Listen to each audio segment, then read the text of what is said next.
Welcome to another edition of Bardo's Breakdown. I'm your host, Stephen Bardo. Hope you guys have had a great weekend. We've got a packed show today, so I want to get to everything. We've got previews of Michigan State and Oregon. These are two of my top 8 teams. We've already done Illinois, Indiana. We did UCLA and Purdue. And now we have Michigan State and Oregon. Plus, we've got tribe member appreciation. We've got some preseason games to watch and also, air quotes with my fingers, secret scrimmages that took place over the weekend. And then we'll take your questions. All that today on Bardo's Breakdown. Ryan, hit that intro, my man. Uh-oh. Did we not? Did I lose him? Hold on, guys. Hold on. Where did we? Oh.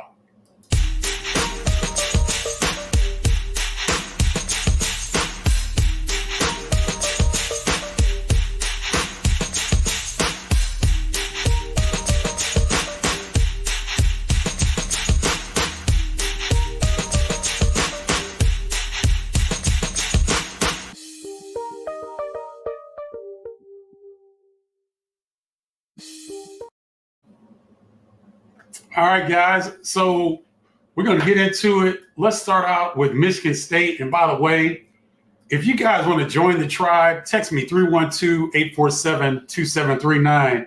Then you can also go to bartlestribe.com to get your free copy of the guide to the new Big Ten.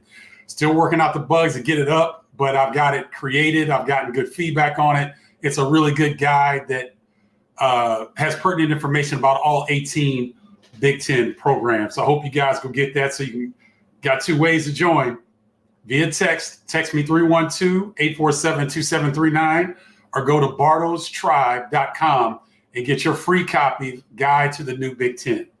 All right. So let's get into, where are we here? Okay. Let's go. We're going to start with Michigan State. So Michigan State had a scrimmage yesterday against Northern Michigan. And it was kind of like a coming back type of thing for Tom Izzo, where he played, got his number retired, I believe, during the ceremony.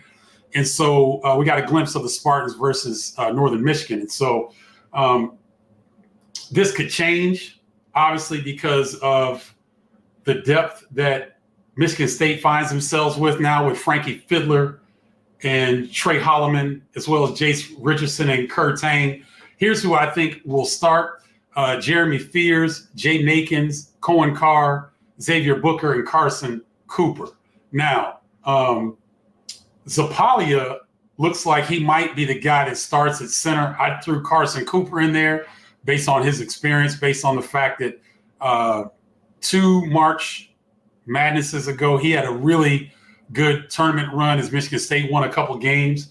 And so I still like him just as a safety valve, but Zapala looked pretty good the other day against Northern Michigan. So those two can interchange quite easily. But Jeremy Fears, I think he's still knocking off some rust in terms of his burst and explosiveness. He had a few too many turnovers in that game, and I didn't really see a lot of quickness in the opposing backcourt of Northern Michigan. So that's a little bit of a concern. Jay Nakins is going to have to be the top scorer on this team, I think, if this Spartans team is to reach their potential. Cohen Carr, the best athlete in the Big Ten. I didn't see much improvement by way of a face-up jumper yet. Not saying that he hasn't worked on it, not saying that it's not there. I just haven't seen it, but he's still the most electric athlete in the Big Ten Conference. Xavier Booker looks like he's rounding into better form. I think he hit 2 threes. I saw him catch the ball at the top of the key with a hard left-hand bounce to the rim and a nice finish. So I think Xavier Booker is starting to get comfortable and should be slotted at that starting 4. And then, like I told you, Carson Cooper. And it'll be a 3-man rotation up front. Carson Cooper, Jackson Kohler, and Zyman Zapala is a guy. Thank you, Ryan, for throwing that graphic up.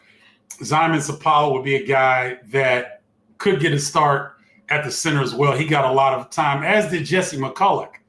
So, and he's a guy that Jesse is a player that I think made redshirt. And so when you're looking at these key players, Jackson Kohler, I believe, is their best back to the basket scorer. Zapala will get his crack at it, the 7-footer coming in. Frankie Fiddler could very easily start in for Cohen Carr based on what Tom Izzo's trying to do. I just had that starting lineup in there. Trey Holloman is a guy that's often overlooked for this team. I think he's a really good point guard. He's a guy that can score a little bit better than we've seen early on. So he's going to be good. And Jace Richardson and Kurt Tang looked really good against Northern Michigan. Jace Richardson looked like he belonged on the floor, knew what he was doing, didn't look lost at all. Kurt Tang's jumper is as good as advertised. So I think those two guys could really push Trey Holloman, Jeremy Fears, and Jaden Akins for some time in that backcourt because they showed up pretty well there, in my opinion. And then non-conference slates. Look, Michigan State has Kansas. I believe that's in Atlanta. I can't remember I don't know the name of it, but they play Kansas in Atlanta. Kansas, I believe, was the number one preseason AP top 25 poll selection. So that's a great test. And then they've got the Maui Invitational. They start with Colorado. More than likely, they'll play the winner of UConn-Memphis. I don't really see Memphis beating UConn. So you're talking about a Michigan State team that will have Kansas, Colorado for sure, more than likely UConn, and possibly Iowa State, who's also in that Maui Invitational. And I believe that there were 5 Big 12 teams in the top 10, and Iowa State is among those. Kansas, Houston, Iowa State, Baylor. There's one more I'm missing. Arizona.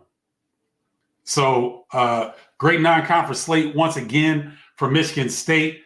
And so, they will find out early and often what they're looking like. Okay. Now let's go to the Oregon Ducks. You guys have heard me talk about one member of this squad quite often, and that's this young man, Jackson Shellstad. Will be the man. He's been preseason All Big Ten. And so you got Jackson Shellstad will run the point. Raheem Moss is a transfer from Toledo, and he was, I believe, the Defensive Player of the Year in the MAC. If he wasn't Defensive Player of the Year, he was all defense. And when you're talking about a conference like the MAC, very physical, I think Raheem Moss will come in and be a nice two-way boost, as will TJ Bamba. TJ Bamba coming in from Villanova, started his career at Washington State.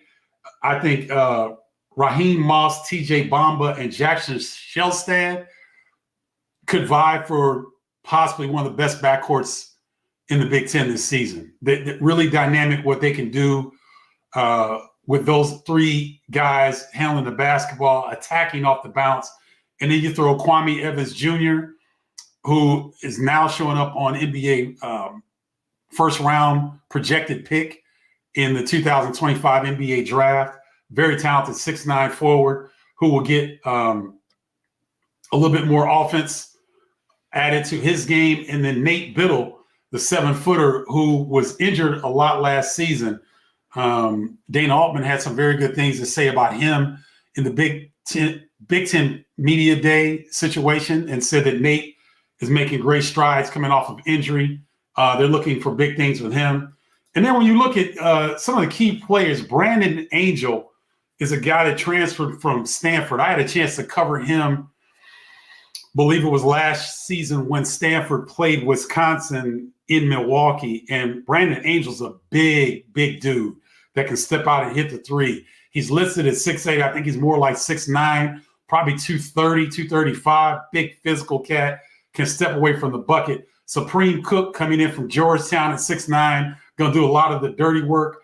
Mookie Cook, who was injured a little bit last season, is going to be counted on, as is Dredarian Tracy. These guys, a lot of these guys were hurt last year, but they're coming back now. And Dana Altman spoke highly of all these players coming back this year. And then Oregon's non-conference test, Texas A&M will be a good one. All of these are at the Player Era Festival.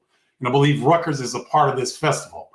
So they've got Texas A&M November 26th, San Diego State November 27th, and then Creighton November 30th. That's a tall task for three very good high major opponents. I know people will say, oh, San Diego State's not high. They might as well be. That's a blue blood program in college basketball. Those are great tests for the Oregon Ducks in that non-conference slate. All right, so that does it for the Ducks, and that does it for Michigan State. Now, our tribe member appreciation goes to Joe Stovall. Joe's been rocking with me since I looked like I was broadcasting out of an Al-Qaeda cave in Afghanistan. For real. I had all white background, was using my phone. The sound was terrible. Joe's been rocking with me since day one. So special thank you and appreciation to Joe Stovall, doing a great job in the Champaign-Urbana area with his insurance company, and is an avid supporter of Illini athletics. Has been a big supporter of Bardo's Breakdown. So we really, really appreciate you, Joe. Thank you. Thank you very much to Joe Stovall, who, guys, I can't thank these members enough who've been rocking with me since day one. Joe is one of them. So, Joe, thank you very much from Bardo's Breakdown. My tribe member appreciation of the week, Joe Stovall. Okay. Now, I got a couple things I want to get to, and these are addendums. These are added on to the show that I thought you guys would enjoy. So we had some Big Ten secret scrimmages. You see the air quotes with my fingers, Big Ten secret scrimmages, and the information that I got coming out of those. Illinois won over Butler. Michigan State, you could have seen that on Big Ten Network. Lisa Byington and Bill Rafty did a really good job of managing that telecast because they had Steve Mariucci come on. They had different videos. I like the in-game videos of people talking about Tom Izzo. So they did a good job with that. And Michigan State, I think they won 70-58 or something like that. And so you had that score. Georgetown over Penn State. Now, it's rumored that Jay Nepps, the returning leading scorer for Georgetown, did not play in this game, and Georgetown beat Maryland. I wrote that wrong. That's not correct. Let me go back. And Georgetown over Maryland. Let me try that. Bear with me, please. All right, there we go. Georgetown over Maryland. It was rumored that Jaden Epps, the leading returning scorer for Georgetown, did not play. Derek Queen looked every bit as good as advertised in the scrimmage, but Maryland comes up a little bit short to Georgetown. And then Villanova over Penn State, 75-70. And Niedenhauser, a transfer big coming into Penn State, has 17 points. Now, I think Eric Dixon, he must have had 30 plus. I believe it was 33 or 38 points. And Villanova over Penn State, 75-70. Don't look too deeply into these secret scrimmages because it just gives us a glimpse of what the coaching staffs are looking for. They play a number of different lineups. I'm sure there's game situations that we're not privy to. But what I've heard, I think Will Riley had 22 points in that Illinois versus Butler scrimmage. So his scoring prowess continues to grow. Kasparas Giacochionis looked really good. And it's funny because I believe the head of the Fighting Illini sports or social media, her name is Megan. She does an outstanding job. And it's interesting that a lot of the clips, they show KJ with the basketball a lot. He had one move where he got a dribble. It's a dribble handoff from Rez Johnson. He turns the corner. the Butler defender gets in really good position, and KJ is able to use his shoulder to create some space and was able to finish off the glass. So in that one clip, it showed the strength that Kasparas has handling the basketball, his size, and what's going to make him so effective. I saw other clips of Kerry Booth getting the kick out pass from Trey White on the dribble penetration in the post and kick out to Booth for a wide open look. I saw Jake Davis get a look from three, misses. Will Riley gets his finger on the offensive rebound, and Jake is able to put in a bucket. I saw really good ball movement as well. Kylan Boswell was on the floor one time. Believe that he got a swing pass to, I think it was Jake Davis in the corner. So you saw a lot of ball movement. You saw guys getting out in transition. So you saw a lot there. Jay Nakins and Frankie Fittler looked okay for Michigan State. They're going to need more from them to be a lot more aggressive offensively and be a little bit more consistent. Ace Baldwin did not play in the Villanova versus Penn State matchup. So even though Villanova beat Penn State 75-70, that gives you an indication maybe of how competitive Penn State can be. So we'll see about that. And then Big Ten scrimmages that will be on Big Ten Network. This is a good one, guys. St. John's at Rutgers. That's going to be a good one because that outside of the inter-squad scrimmage that Rutgers had on campus, that will be the first look that a lot of people will get this Rutgers dynamic duo in Dylan Harper and Ace Bailey. So I'm really looking forward to that. Both of these games on Big Ten Network. The second one, Toledo at Michigan, 11:25. I've got Michigan's first regular season game, Cleveland State at home. So I'm be anxious to watch that as well. So those are games to look for on BTN moving forward. There'll be other games that I'll show. I believe Illinois at Mississippi will be on the SEC network. There'll be some other ones that will start to trickle out. I'll keep you posted on all those. All right. All right. I think we got through our, yep. Okay. Now we can just get to the questions here. Let me take this thing. Let me take this off and jump in. Oh man, we got some people on here today.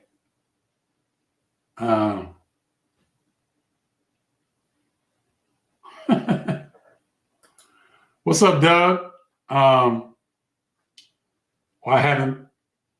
Looking forward to being back on the beat down in a couple weeks with my tribe mates. Thanks. All right, Doug. Good to see you. Mike Williams. Okay. I see you with the Chicago Sky logo in the back. I see you. Thomas, Illinois not in the top 25. I think we'll turn that around. Yeah, you guys often hear me state that don't get too hung up on those. They're all guesses. And if anybody was really paying attention, Houston should be the AP number one. All of the Evan Maya, Ken Palm, there's a couple others. All the statistical guys, analytic people, have Houston number one, and they've got 4 returning starters. And they won the Big 12 last year by 2 games. So I don't understand why Houston isn't preseason AP number one. But again, guys, don't look at it too much. But I get what you're saying. What's up, Dory? I hope you're doing well. Hope your knee replacement is going well. I hope. Let me know how that's going, please. Curtis Dietz, I've seen on IG they had listed the top 25 NIL for basketball. I believe Illinois was 10th. They were higher than UNC and Duke. That surprised me.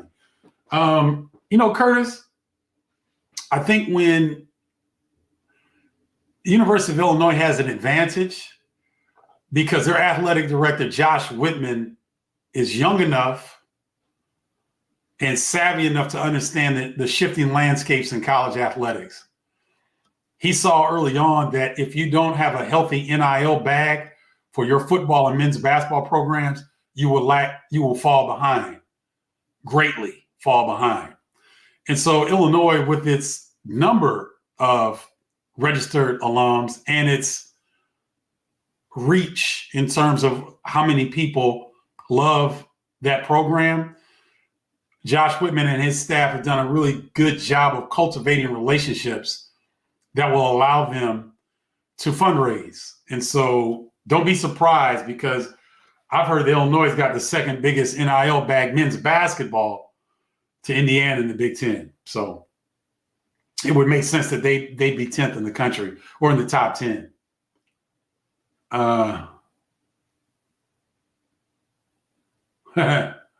What's up, Carol? Glad to hear you're doing well. Please be safe on the road. I hope you enjoyed yourself in Paxton.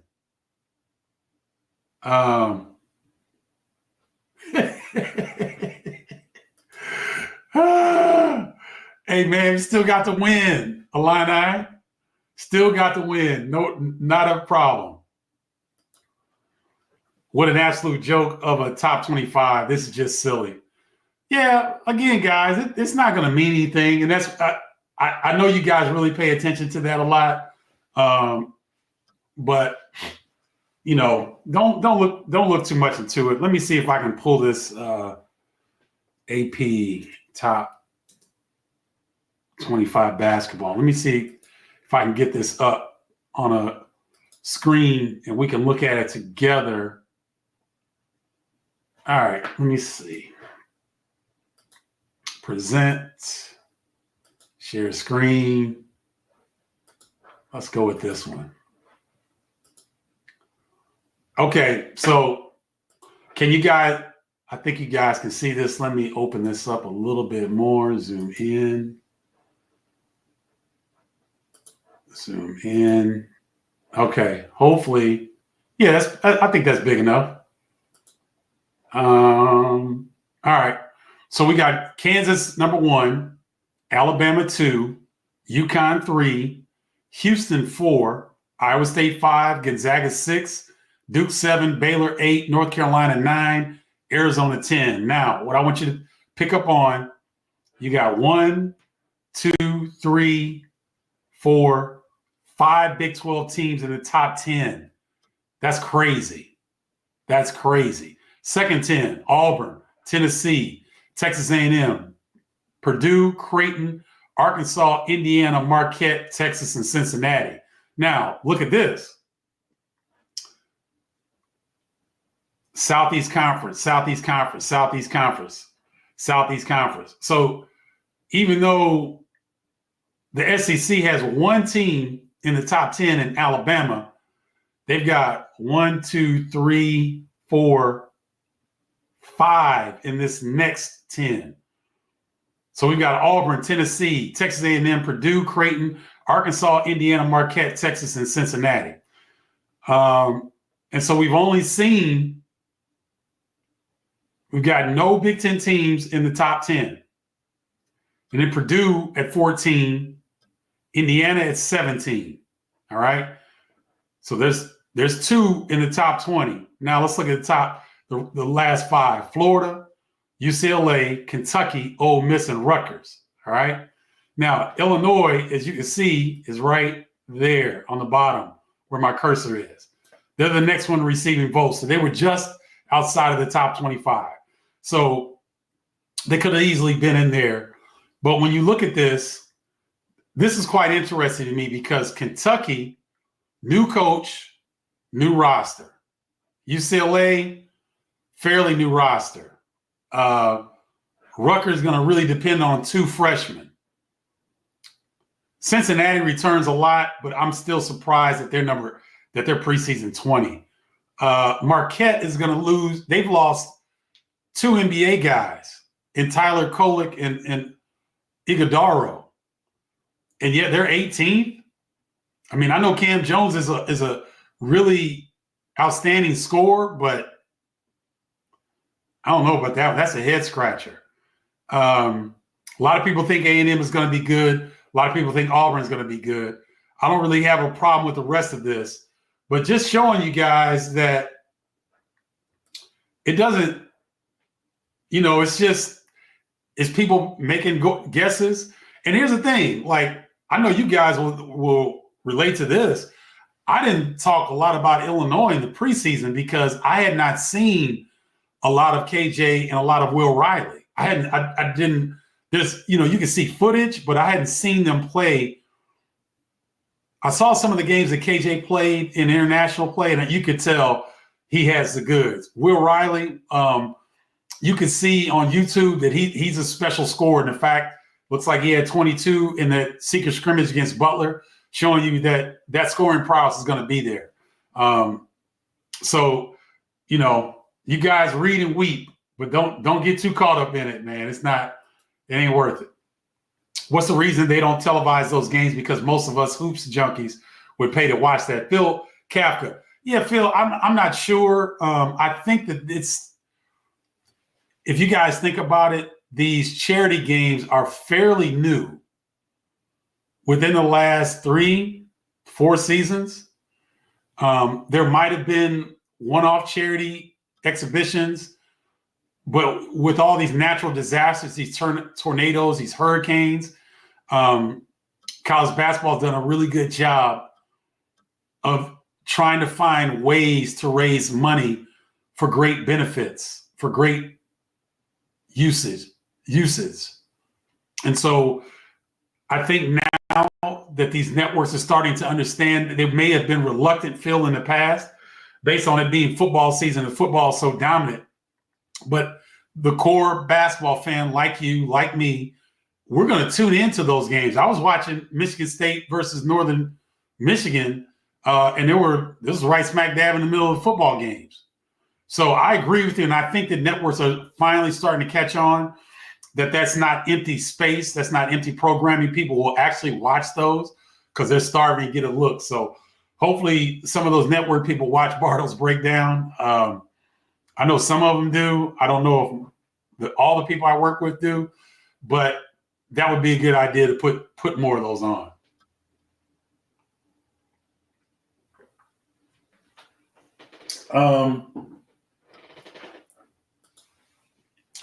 Well, F your mother. Here's the thing. You truly hate the too much newness argument because it applies to literally nobody outside of us. What does Rutgers have returning?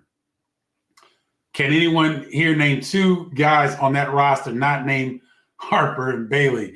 Tyson Acuff will be key.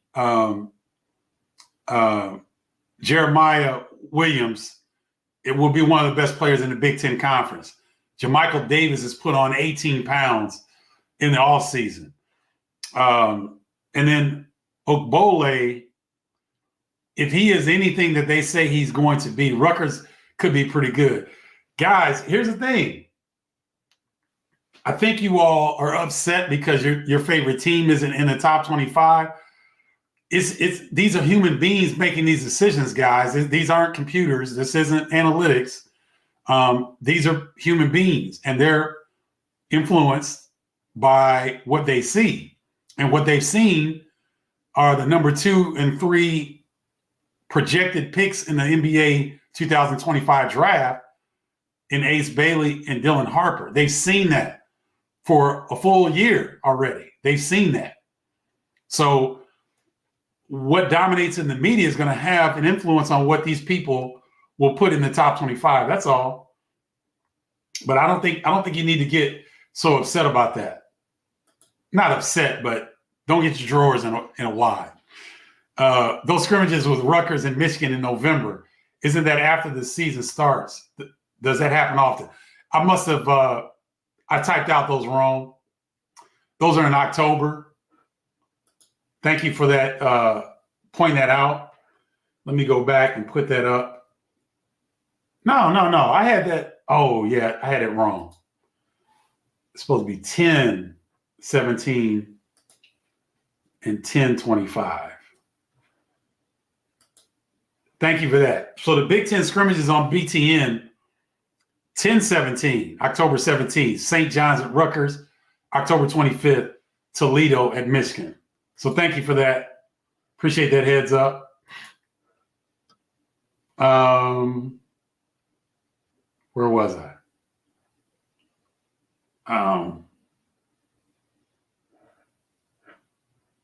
Wow. Rutgers will be lucky to be 500 in league play. And then you got Ole Miss ahead, who finished sub 500 in conference. Like what? Like they don't have half the talent we do. And then Rutgers, like what? Again, these are people's opinions. They're not etched in stone. They call it preseason for a reason. Nothing crazy on that. I'm glad we play Ole Miss in that exhibition.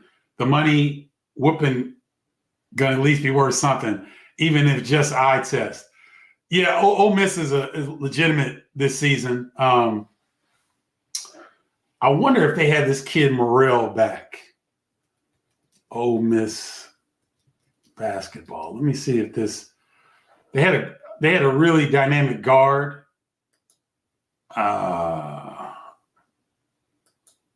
Let me see. I think Matthew Morrell is back. They've got Drake Davis coming in from Seton Hall, who is tough. I covered that kid. He's an undersized 4. He's tough. Let's see. They got a few transfers. Sean Padula from Virginia Tech, who was pretty good last year. Mikhail Brown-Jones coming in from UNC Greensboro. Malik Dia, 6'9", 250 from Belmont. So they've done very well in the portal. And Matthew Morrell, I'm not sure if he was preseason all SEC, but he's tough. He's a beast. Let's see. Named second team all SEC. Preseason all SEC selection started. He was 5th in minutes in SEC. He averaged 16 points a game last year. Yeah, he was 5th in SEC. He made 2.5 threes a game. So he's a dynamic guard. That'll be a good test for the Illini. I'm looking forward to that one.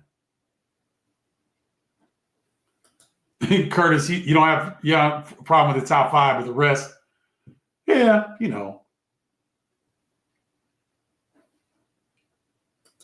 Man, you are really going off today, aren't you?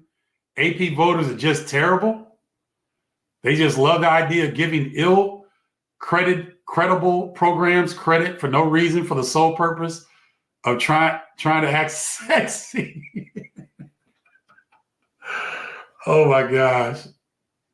They're at the sexy now F your mother. I've never heard sexy and AP voters in the same sentence. That's pretty good. That is pretty good.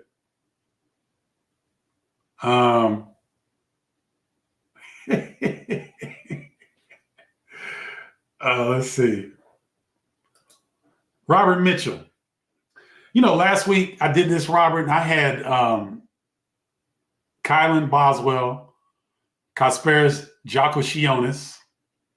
I had Ty Rogers in at the 3, Ben Humrickhouse at the 4, and Tomislav Ivicic at the 5. I think I'm going to put Will Riley in at the 3. Somebody on here, I can't remember who it was, but they were like, no, man, Will Riley is going to start. And I said, yeah, he very well could. And I think after the Butler scrimmage and the way that, if it's what I heard, he had 22 in that scrimmage, I think that we can see Ty Rogers coming off the bench. So you're looking at KJ, Kylan Boswell, Will Riley, Ben Humrickhouse, and Tomislav Ivicic. That's who I have in my starting 5. Robert, who do you have? Be interested in seeing who you have. Well, I got a chance. I mean, this is what I do. So I could have named all the other guys on the roster, but PJ Hayes and those guys, they're not going to mean much to you because you haven't. I don't think you watched San Diego play. University of San Diego play last season. PJ Hayes coming in, pretty tough guy. But that Ole Miss game is going to be fun. Oh, no doubt. No doubt about it. So, I think I've gotten through all your questions, guys. This might be one of the shorter Bardo's breakdowns we've had. Let me go back and say once again, there's two ways to join the tribe if you'd like. Text me 312-847-2739 or go to bardostribe.com and get your free copy of Guide to the New Big Ten. This is pertinent information about all the programs, all the 18 programs in the Big Ten Conference. We've got links to interviews that we've done with the assistant coaches from the various teams that we caught up with in the off season. So it's a really good guide. It's free. So make sure you go to bardostribe.com and get your free copy or text me to 312-847-2739. What I'm going to do inside the tribe this year, guys, is that for the different membership levels, we'll come on, Bardo's Breakdown will come on once a week as it always does. But one of the higher member levels is we'll have a once a week call with just us, just those members in that particular level. And then if you get to the major level, you have access to me via text, and we'll get on a text, and you can text me. I'd ask that you don't overwhelm me, but you can text me as much as you'd like. We'll see. I don't think you guys would overwhelm me, but the highest level, you'll have the ability to text me directly and also get on that weekly call and obviously get on Bardo's Breakdown as well. So consider joining, guys. Go to bardostribe.com and first get your free copy of the Guide to the New Big Ten and then see the different levels that you can join in. And because we're going to have fun this year. And I'm starting to figure out and work the system on what I have set up on my site. Let's see.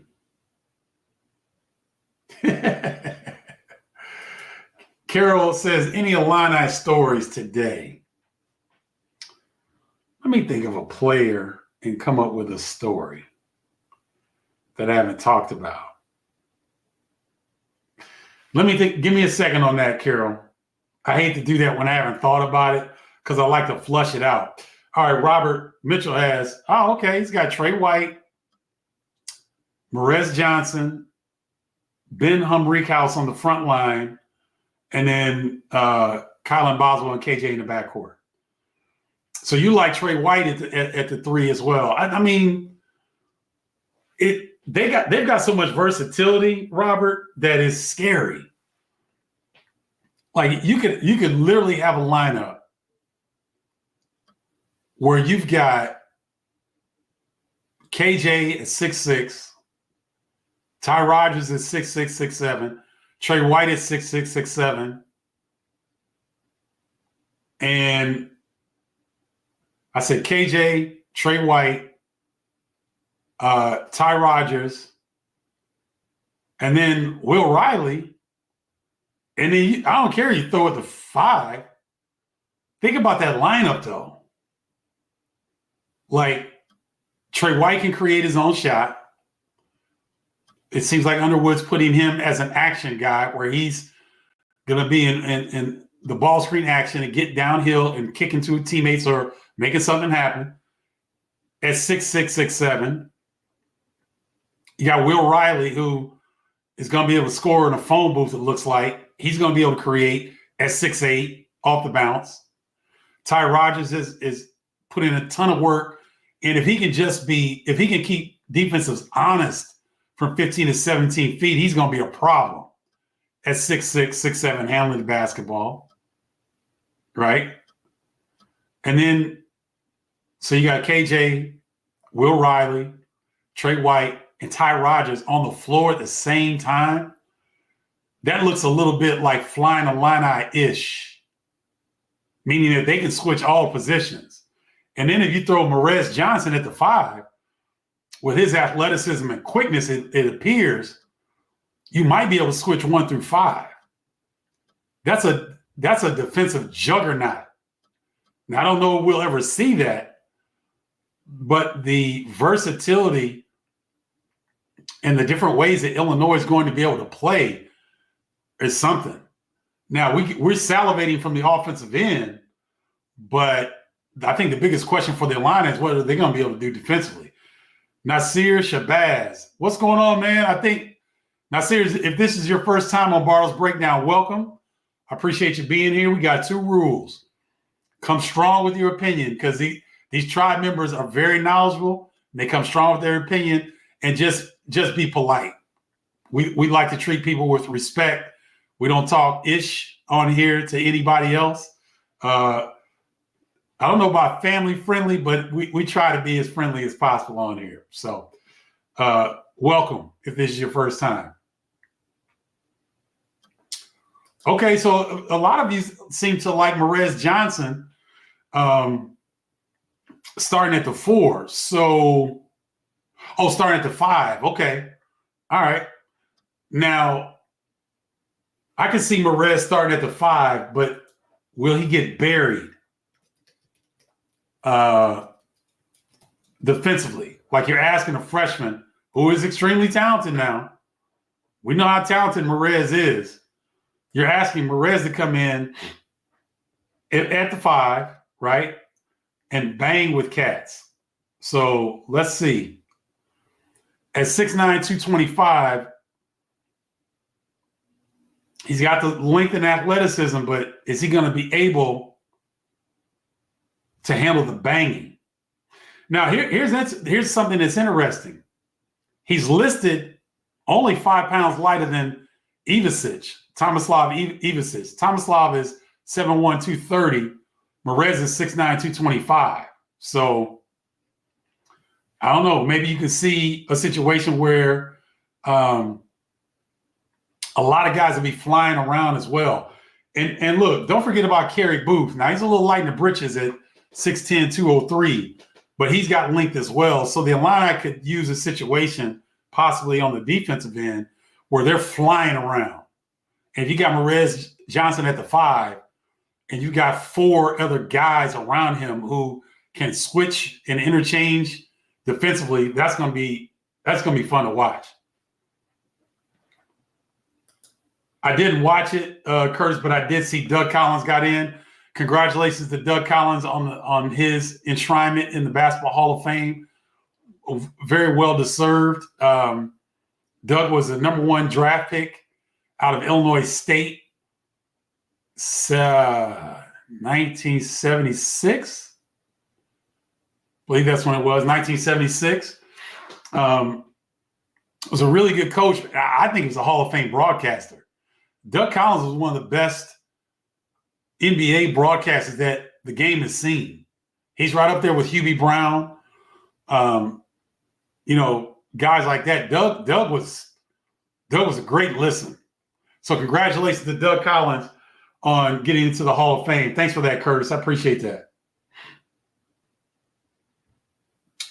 So, Robert, you think you're concerned about Ty's offense and Tomislav Ivicic's defense? Okay, legit concerns. Ty's been putting in a lot of work. I don't know if you've seen the clips from Illinois, but his jumper looks a lot more compact and a lot less movement, which is good in my opinion. He gets in the shooting pocket and lets it go. And I mean, he was getting up a lot of jumpers, over 1,000 a day. So I think that could translate. And as long as he can just, like I said, 15 to 17 feet, if he can raise up with confidence and stick a few of those early in the season to where now Big Ten teams are scouting, they're doing their advanced scouting, and they're like, uh-oh, Rogers hit a couple jumpers in this game. Rogers stuck another 17-footer in this game. Now, if he starts to put a few of those together and you make the defenses be honest to him, that opens up a whole lot for the line on offense. We'll see about Ivicic's defense. I think that's a big question for the whole team. What would they look like on the defensive end? I agree. I don't see many teams. Maybe Purdue, with the amount of versatility that Illinois have in the Big Ten. I think UCLA will be a versatile squad based on their talent that Mick Cronin has brought in. But I think from a lineup, Kerry Booth and Gibbs Lawhorn, we don't talk about them much. Jake Davis, we saw him in one of the clips where he missed a three and then got his own offensive rebound and put back. But he doesn't get talked about much. There's Illinois got as much versatility as anybody, maybe in the country, roster-wise. And I mean, I can say that confidently. I've looked at Kansas's lineup. They've got some dudes. They're deep. Illinois is as deep, if not more deep, than they are. So I'm with you right there. Not my starting five, but imagine this. KJ, Ty, Will Riley, Humreek House, and Morez Johnson. Again, great lineup, right? So you go 6'6", 6'6", 6'8", 6'9", and 6'9". I mean, we can sit here. I mean, if do you want to get quickness on the floor? Then you go Gibbs Lawhorn, Kylan Boswell in the backcourt. Then maybe you put in Trey White at the 3. Then you put in, I don't know, Kerry Booth at the 4 and Morez Johnson at the 5. And let those long, quick athletes cover up, get in the passing lanes, create turnovers into offense. I mean, guys, I'm telling you, I hadn't seen a lot. Again, I haven't seen anything of Ivicic yet. I'm hoping to go to Illinois practice sometime this week. But I haven't seen Ivicic in person. I haven't seen KJ, Riley. Trey White, I saw a little bit of last year in Louisville. I liked what I saw. I haven't seen Jake Davis. I did not see Kerry Booth. So for me, there was a lot of unknowns. So we'll see this week in practice.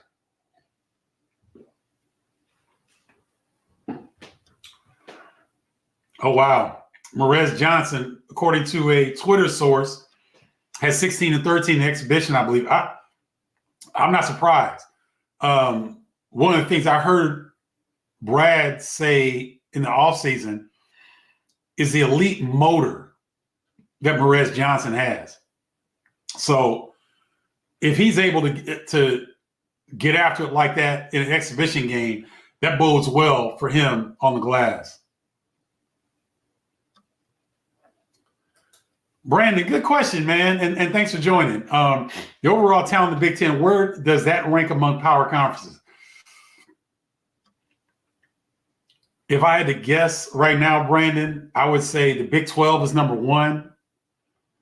I'd have to give a slight edge to the SEC is probably number 2. And then I'd go probably Big 10 3 with Big East and ACC right in there as well. But I'd have Big 10 third, Big 12 first, SEC second, Big 10 third, and then maybe fourth, Big East. So kind of in that range. But when you have Arizona going to the Big 12, think about that, guys. 5 in the top 10. And Houston should be the preseason number 1. I get it. They like Kansas and Bill Self, Hall of Fame coach. I get it. AJ Storr, who transfer, who's been disappointing. Word out of Kansas is that AJ Storr has been disappointing. Their best player has been Zeke Mayo, who transferred in from South Dakota State. Riley Griffith has come in from Alabama. He'll be able to stretch the floor. Obviously, Hunter Dickinson is back. DeJuan Harris. That might be the oldest point center duo in the country. So I see why people like Kansas quite a bit. But that's how I'd rank them, Brandon.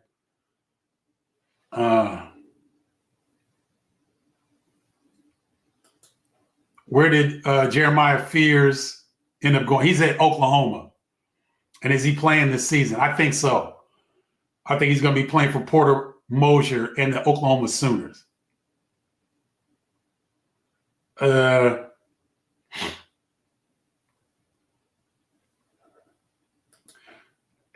and Fly Line, I think we can see this. A Merez Booth 4-5 would be crazy athletic on the D in the front court, crazy depth and versatility. Because think about it. Tomislav Ivicic will more than likely get in foul trouble at some point, right? It's just the way the game goes. He's going to get in foul trouble at some point.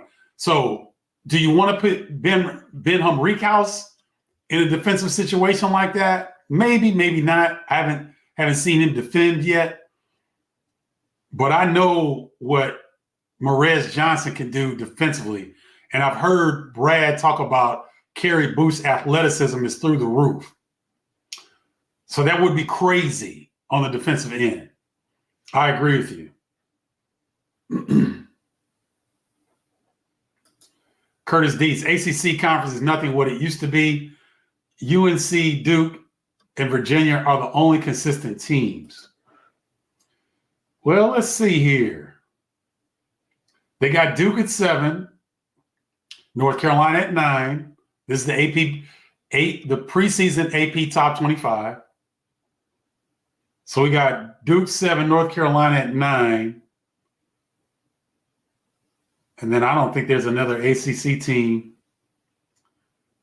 No, and I'm even looking at the teams and Wake Forest was getting some pre-conference love. Wake Forest, Miami. Wow, I don't even see Virginia getting a vote here. So yeah, the ACC it's been a little down. It's been cyclical. And so just not what it used to be. So the depth and versatility has been as good as I've seen in the past 2 decades, maybe even more. Yeah, I mean, I think everybody has a reason if you're an Illini fan to be excited, because the thing that will keep Brad up at night is who's he going to play and how's this going to shake out? How's he going to utilize his roster? It's going to be fascinating.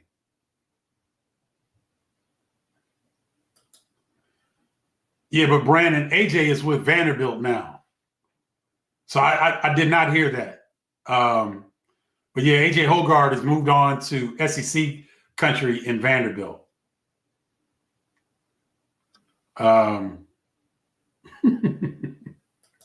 He said Virginia consistent.